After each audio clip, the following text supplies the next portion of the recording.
Casi desde el principio de su propia historia, Peñarol está ligado a la actuación de futbolistas que, con los colores amarillo y negro, hicieron posibles las más grandes hazañas.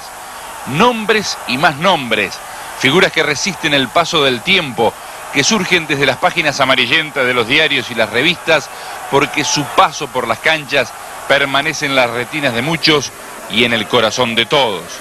Así es el recorrido de un club de prestigio mundial, acostumbrado a la expectativa permanente y a la ovación cotidiana, a luchar siempre por alcanzar la cima, sin ningún tipo de renunciamientos, porque su propia leyenda así lo obliga. Peñarol es aliento desde la tribuna, es festejo por un gol y euforia por el título alcanzado. Pero, como toda institución, precisa no solamente de sus jugadores. El Club Mirasol fue creciendo a través de la capacidad de sus dirigentes, quienes siempre pensaron en otros horizontes. Es que prácticamente en los últimos 30 años son 3 los directivos que acaparan la conducción. A la actual presidencia de Damiani hay que sumarle las anteriores de Cataldi, más allá de las diferencias de estilos. Pero, sin dudas, el punto de partida en el plano internacional hay que precisarlo en 1958, cuando el contador Gastón Welfi tomó las riendas del club. Dueño de una personalidad sobria y mesurada, imprimió al fútbol un manejo distinto al comprender desde un principio la necesidad de ampliar fronteras. Hemos querido tributar un homenaje a una figura excepcional, a quien ha sido, sin ninguna duda, el gran presidente del Peñarol de todos los tiempos, bajo cuyo mandato Peñarol fue 3 veces campeón de América, 2 veces campeón del mundo y obtuvo su primer quinquenio como campeón uruguayo del fútbol profesional de nuestro país. Nos estamos refiriendo, por supuesto, al contador Gastón Welfi, una de las mejores personas que hemos conocido en el fútbol, un ser humano excepcional, además de un notable presidente. Y hemos querido apelar al testimonio de su hijo Gastón, digno hijo de su padre, para con él recorrer los pasajes más señalados de la vida del contador Gastón Welfi al frente de Peñarol, e inclusive como deportista, porque arrancó jugando en el Colegio Pío.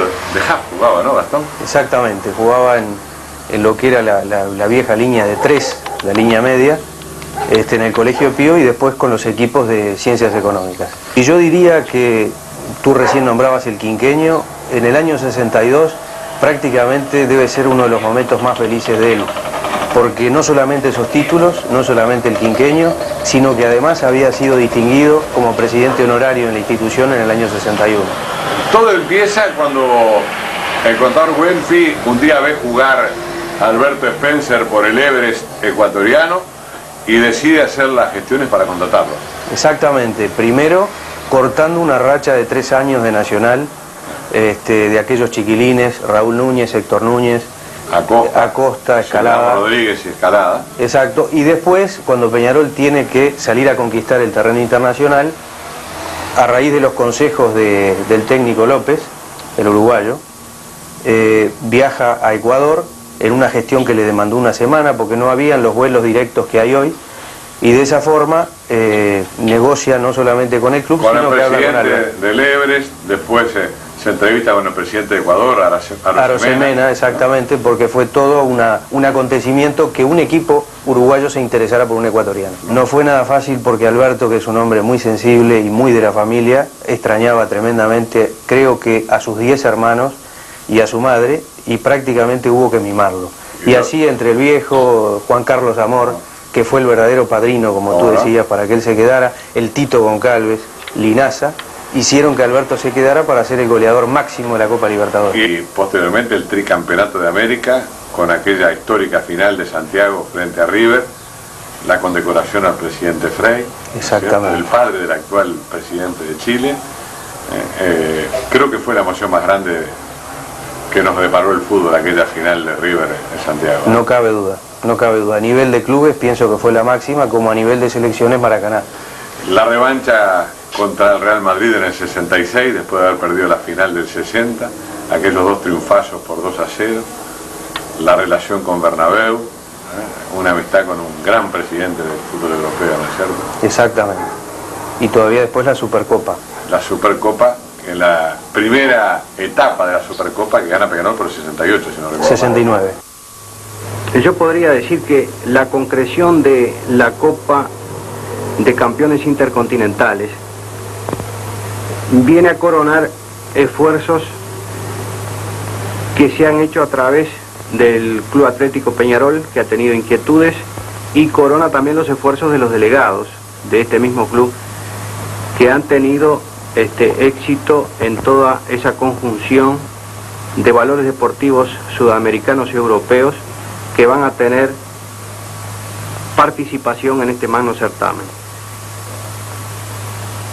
Entiendo que por intermedio de Peñarol el fútbol uruguayo va a estar representado en un evento que se va a hacer por primera vez, que concita valores deportivos sudamericanos, europeos, con grandes equipos de trascendencia mundial, y que esto no hace más que capitalizar esfuerzos de los que se vinieron sucediendo a través de ediciones de la Copa Libertadores de América y de la Copa de Campeones Intercontinentales de Club. Recuerdo que cuando lo distinguen como presidente honorario, ya que sacaste el tema, fue distinguido un día jueves y el día domingo se jugaba el segundo clásico por el campeonato uruguayo. El primer tiempo terminó 2-0 en favor de Nacional. Nacional era locatario. Desde el América se daban vuelta y le decían: a ver, presidente honorario, ¿cómo vas a solucionar esta situación? Y el partido terminó 3-2 ganando Peñarol. Una de las contrataciones más espectaculares que encaró Gastón Welfi fue la de arriesgarse a incorporar a un delantero desconocido, procedente de un país sin antecedentes. Al conocer la noticia, muchos esbozaron una sonrisa de incredulidad, pero el ecuatoriano Alberto Spencer inclinaría la balanza para Peñarol, de tal modo que aún hoy continúa siendo el máximo anotador de la Copa Libertadores. Sí, se siente una satisfacción enorme, la verdad. Esto lo vivo yo con mi familia, muy íntimo, y con mis amigos. Ecuador también sabe perfectamente que soy el máximo anotador de la Copa Libertadores. En toda la historia van 35, 36 ediciones y no ha sido superado la cantidad de 54 goles que convertí en ella. De tal manera que es una enorme satisfacción para Peñarol, para todos los ecuatorianos y personalmente realmente, ¿no? La Copa Libertadores, principal torneo continental, encierra muchas cosas para los Mirasoles. Por eso, hasta es posible formar un equipo imaginario, reuniendo a los futbolistas que suman más presencias en el certamen. El arco sería para Ladislao Mazurkiewicz con 58 partidos. Después, Pablo Forlán con 55, Walter Olivera 49, Roberto Matosas 43 y Caetano 77. Rocha 62, Goncalves 76, Spencer 69, Abadí con 38, Morena 77 y Juan Joya con 69. Es en la Libertadores que Peñarol logró muchas hazañas, entre las que hay que contar que padre e hijo hayan sido campeones, hecho poco frecuente. En los carboneros se da por partida doble: Roberto y Gustavo Matosas, y Néstor y Jorge González. Pero hay una cosa que quizás Jorge no la conozca. Había un gran amigo que no era muy afecto al fútbol, pero fue a Chile. Y los colombianos empezaron a hacer el conteo. Y cuando termina el conteo se arman esa escaramuza, unos líos, no sé qué. Y este muchacho, que parece que no le gustaba eso, que me parece muy bien, está observando el lío. Cuando termina el partido, el muchacho entra como puede y Jorge viene llorando. Dice: bueno, Jorge, será para otro día. ¿Qué va a hacer? No se dio hoy, ¿no? Que para otro día sí somos campeones de América. Y por supuesto que un hijo conquiste dentro del lugar donde yo me crié y sigo envejeciendo y sigo agotando los recursos dentro de una institución, que un hijo consiga ser campeón de América, por supuesto, deportivamente, ¿no? ¿Qué más puede pedir un padre, verdad? Yo creo que totalmente diferente, ¿no? Mi padre con una trayectoria impresionante dentro de Peñarol, siendo capitán del equipo, digo, y yo era un jugador más en ese momento de Peñarol. Lo único que estamos logrando lo mismo, digo, y se siente, yo me siento muy orgulloso primero por haber salido campeón de América y después por haber logrado lo que lograron monstruos dentro, porque nosotros siempre decimos cuando nos juntamos que fuimos unos atrevidos al haber salido campeón de América. Y juntarnos, cuando nos juntamos gente del 87, también con gente del 82 y gente de esa época, nos reímos porque decimos somos unos caretas, somos unos atrevidos, porque esta gente son fenómenos, son monstruos. Y nosotros tuvimos la suerte de poder salir campeón de América y bueno, con sacrificio, con humildad, pero no con ese trabajo que se tiene que hacer para salir campeón de América. Un trabajo con gente madura, con gente que se haga respetar. Eso no quiere decir que nosotros no nos hacíamos respetar dentro de la cancha, que se haga respetar por su nombre, por su trayectoria, como había en esa época del 66, como había en la época del 82, con los fenómenos como Fernando, como el Indio Olivera, como el Tano, como vos, yo digo, bueno, como Mil, como Diego, digo, tengo que nombrar a todos porque pienso para mí en esa época, cuando yo me acuerdo que ese equipo del 82 vino como campeón del mundo.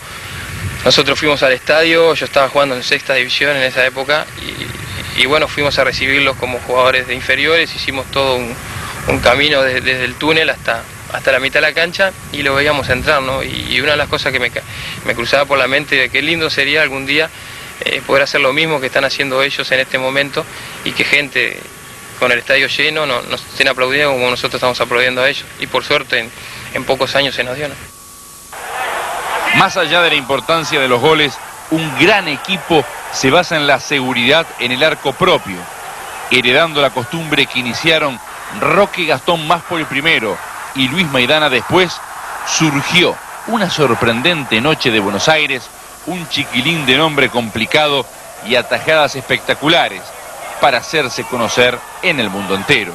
Era el turno de Ladislao Mazurkiewicz.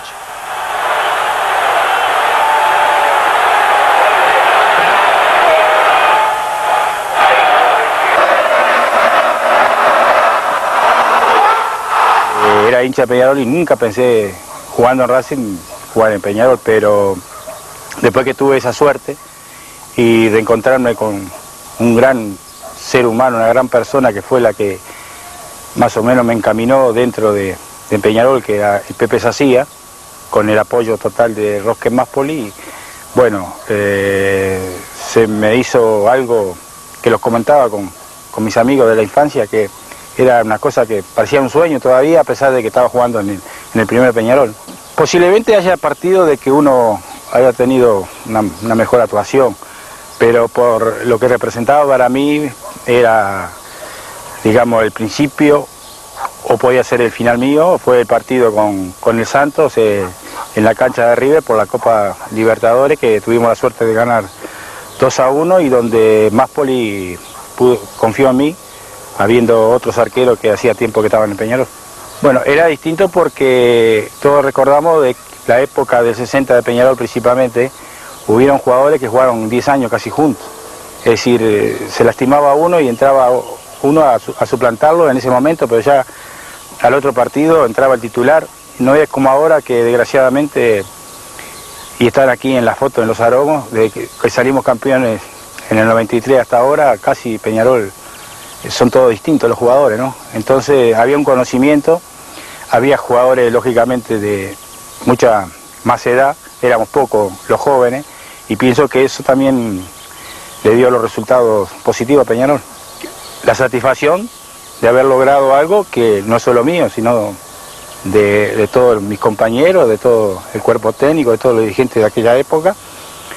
Y segundo, de que haber parado el partido para festejar esos 985 minutos fue algo emocionante que todavía lo tengo grabado en mi mente, porque lógicamente pienso que fue más emocionante porque el que tenía el récord anterior era un arquero de Nacional. Entonces la gente fue preparada, no para festejar el triunfo en sí de Peñarol, sino para festejar ese récord. La Copa Libertadores tiene duelos épicos de los que Peñarol es principal protagonista. Como ya fue dicho, los Mirasoles apostaron desde un principio a la actividad internacional, formando poderosas escuadras que los llevaron a sitiales de privilegio. El comienzo de los 60 tuvo uno de esos equipos casi invencibles que contaron con enormes futbolistas, algunos metidos para siempre en la leyenda. Bueno, Peñarol desde que llegué tenía una buena dirección, una dirección excelente. Diría yo, no sé, pero sería que uno era joven y lo veía a Peñarol lo veía tan de otra manera, así, ¿no? Estaba Welfi, presidente, Parraver, Cataldi, qué sé yo, el Tano Genia, que es temperamental, que siempre andaba arriba de todo y quería todo, lo hacía todo. Era Peñarol por todos lados. Eso le daba, a la propia hinchada le daba cierta seguridad. Y no sé, hay una cosa que ellos lo que querían que jugáramos bien. Después no nos andaban ni persiguiendo, ni había discusiones, ni nada. No nos ofrecían cosas que no nos fueran a dar, nos decían, bueno, hay 10 pesos, hay $10.000. Y nosotros aceptábamos, no. El técnico Roberto Escarone. El técnico Roberto Escarone, como después, bueno, tuvieron otros. Claro, pero en el 61 Roberto Escarone. Roberto Escarone. ¿Y cómo era Escarone? Objetivo. O sea que él no era un entrenador. Él lo corregía, él miraba y decía, miraba a los 11 que tenían que jugar, que a él le parecía que tenían que jugar, y él prácticamente no planificaba. Había gente del club, ¿no? De algún tiempo ya. Maidana, ¿no? Claro, Maidana, William, Cano, Edgardo González, Goncalves, Caetano. Qué lateral Edgardo González, ¿no? Y era un lateral volante, como se dice ahora. Como se dice ahora. Porque él había sido 8 antes y lo pasaron después de lateral, ¿no? En Liverpool. Sí, jugó de 8 casi, jugó de 8. El título en medio de la cancha era un 5 clásico, que es lo que a mí me gusta que se respete, porque el fútbol uruguayo perdió identidad para mí, ¿no? O sea que el fútbol brasileño no la ha perdido la identidad, su identidad propia. Mantiene sus cosas, ¿no? Yo no digo que los números manden ni nada, pero por lo menos ellos siempre, como los europeos, jugaron con el 2 y de lateral, y bueno, nosotros teníamos un 5, que siempre el 5 fue por respeto a Julio Varela, tenemos que mantener en el medio campo un 5. Con personalidad. No podemos hacer lo que hace un mexicano que quiere jugar con el 9 de hoy. Pedro Rossi es un fenómeno natural. Él manejaba bien las dos piernas, no los dos pies. Porque hay una diferencia, ¿no? Hay cosas que hay que puntualizar a veces, más ahora que yo estoy en inferiores, que se pretende que hay que enseñar fundamento. Hay que enseñar fundamento y hacer ver lo que es el fundamento. Porque de repente dice, sí, maneja las dos piernas, pero no los dos pies. Y uno le hace la pregunta al jugador, ¿no maneja las dos piernas? Sí, indiferentemente. Tirar los córneres con las dos piernas. Sí. ¿Y el penal? No, con la derecha. ¿Y por qué? Porque el pie derecho es el que le tenés confianza. Nada hay en el fútbol que pueda igualar la magia del gol. Es el instante clave, la oportunidad esperada. Es la gran razón de ser del deporte más apasionante del mundo. Y Peñarol muestra con orgullo goleadores implacables, de distintas características, pero igualmente inolvidables. Dentro de esa galería, Fernando Morena llegó más arriba que todos, porque sus goles se acumularon por cientos. Sacudió redes y estadísticas con pasmosa continuidad al quebrar récords y más récords para el asombro generalizado. Continúa siendo el mayor goleador nacido en estas tierras. Tiene el récord de goles en un campeonato uruguayo. Es el uruguayo que logró más conquistas en la Libertadores. Posee el mayor número de goles en un solo partido y para Solás Carbonero es el aurinegro que le señaló más goles a Nacional, en una rivalidad que no admite pausas y que siempre deja duelos para el recuerdo. Comenzamos el repaso de los grandes clásicos de la historia reciente de Peñarol con este correspondiente a la liguilla del 78, Fernando Morena, hace el primer tanto para los Mirasoles. Un Peñarol que se encaminaba para la Copa Libertadores. Aparece allí entonces Morena marcando el 1-0 prácticamente en el comienzo del complemento, recibiendo el pase de Hildo Maneiro. Después llegaría el segundo. Otra vez Maneiro, esta vez el pase fue para Venancio Ramos. Y una notable culminación del artiguense colocándola sobre el parante izquierdo del arco defendido por Alonso. Ahí estaba la reiteración entonces de ese remate y quedaba tiempo para uno más. En ese partido había sido expulsado Rodolfo Rodríguez por una infracción sobre Daniel Oscar Quevedo. El desborde esta vez de Venancio Ramos, el centro pasado y el golpe de cabeza de Morena para poner el 3-0 ya definitivo en el marcador. Una fórmula que tantas veces se diera, ¿verdad? Del centro notable de Ramos y Morena que la cambia de dirección para vencer de esa manera al arquero Minuar. Seguimos repasando más emociones en partidos clásicos para Peñarol y de este blanco y negro de 1978 nos venimos al color de 1983, Copa Ciudad de Montevideo, y este clásico tiene un significado especial para los hinchas de Peñarol y para Morena. Este es el único gol de tiro libre en un clásico de Morena y el último a su vez que le hace Nacional. Una barrera que según Rodolfo Rodríguez parece mal constituida. El arquero que se queda parado y el remate notable de Morena que se mete junto al parante izquierdo del arco de la Colombes. El partido habría de cambiar. En ese segundo tiempo llega el empate. Arsenio Luzardo pone el 1-1. Ahí está Gustavo Fernández en el arco de Peñarol. Y Nacional seguía adelante y parecía que seguía de largo.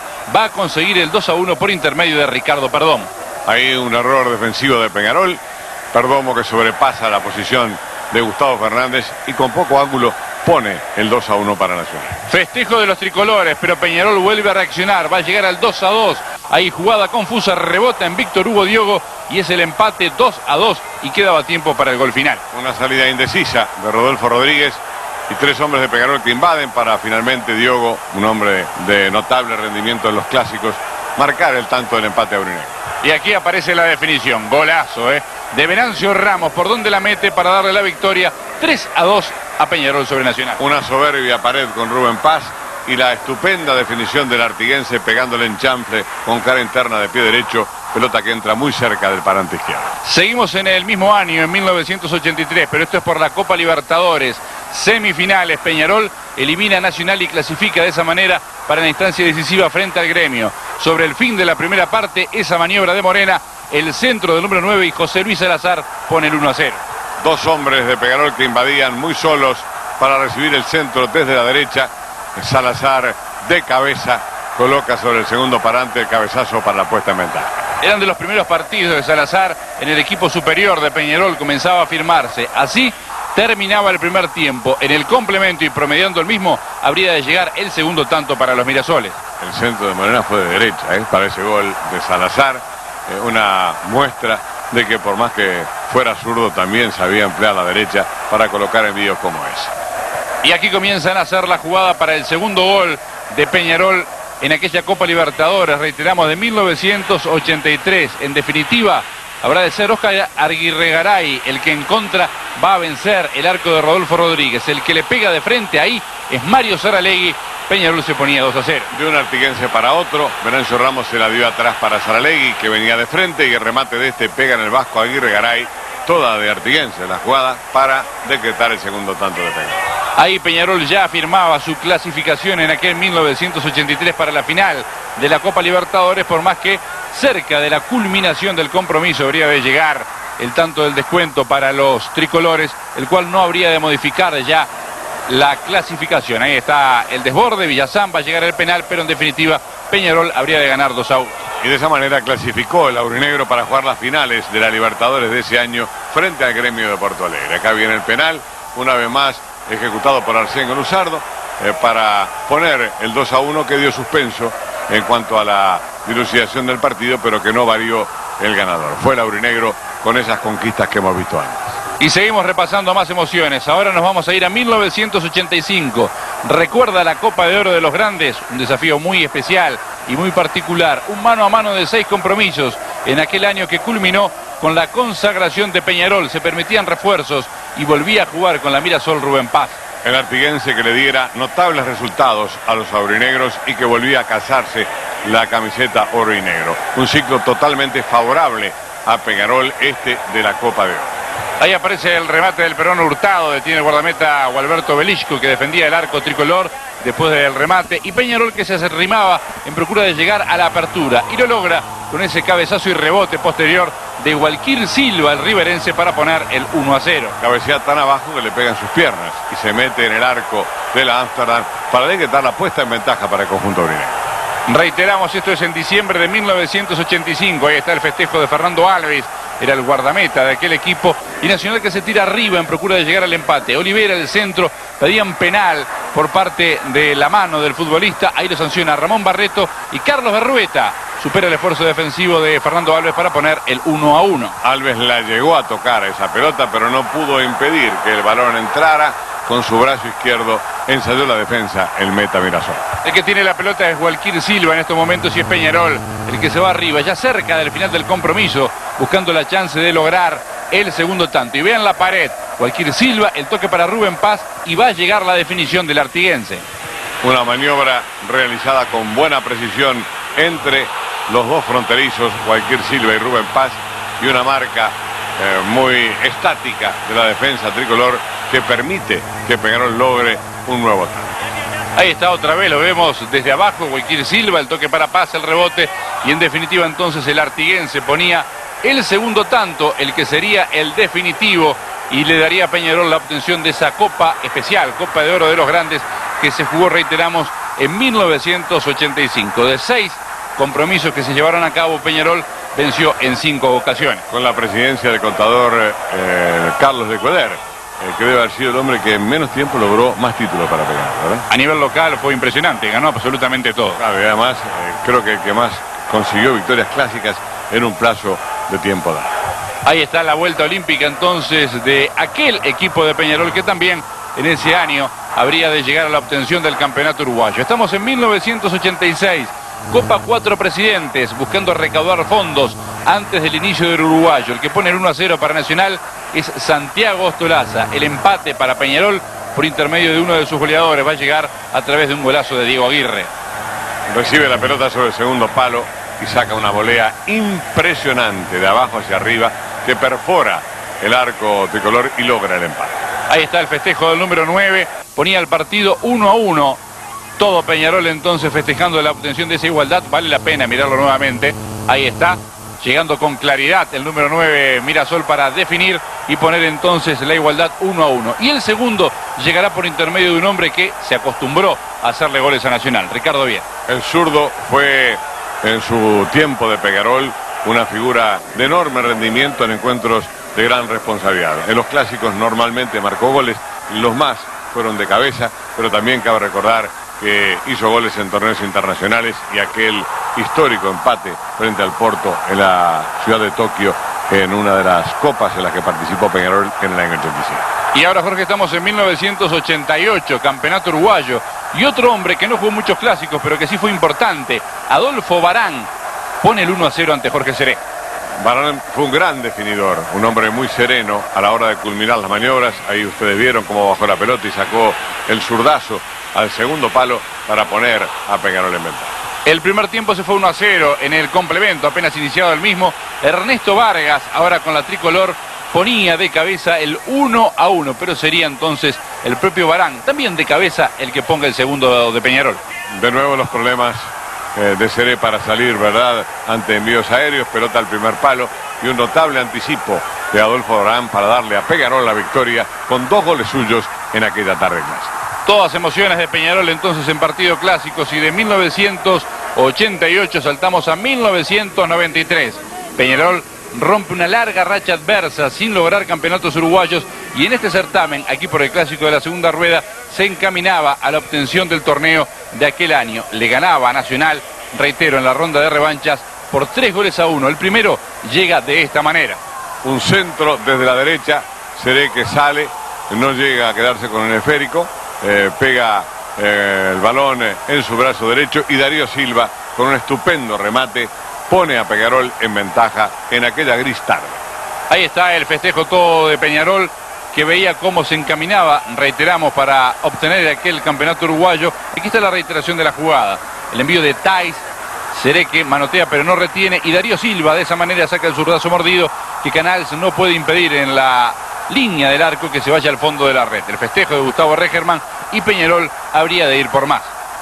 Una maniobra que se ha reiterado, ¿verdad?, en el tiempo, los envíos de Thais desde la derecha y las culminaciones de Darío Silva para el conjunto aurinegro. Ahí estamos viendo el festejo de la hinchada y de nuevo la jugada, cómo Seré no llega a quedarse con ese balón y la estupenda definición con muy poco ángulo de Silva, quien remata hacia abajo, ¿verdad? La pelota pica, se eleva y se mete en el arco.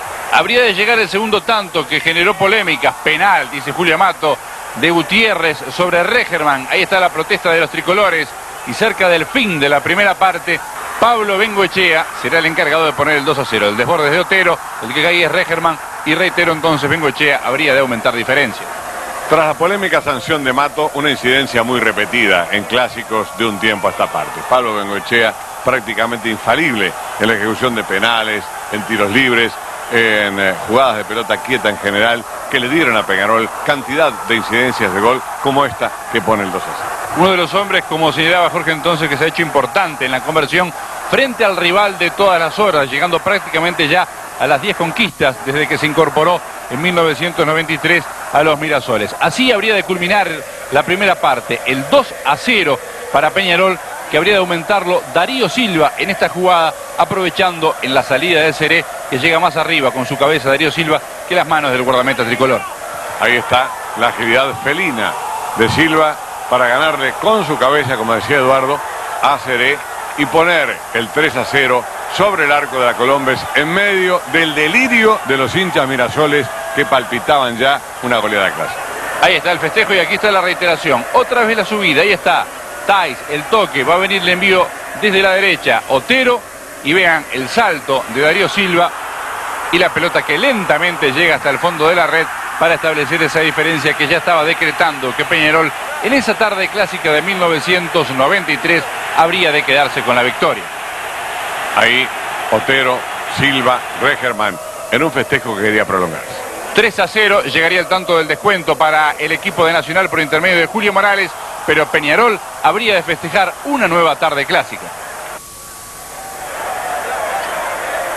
Así es Peñarol, sentimiento de un pueblo que lo tiene como una de sus cosas más queridas, estandarte de un fútbol acostumbrado a las hazañas, ilusión carbonera que viene desde el siglo pasado, creó una mística que se mantiene intacta, venerando su historia y soñando siempre con la gloria, esa que hizo de Peñarol una pasión sin límites.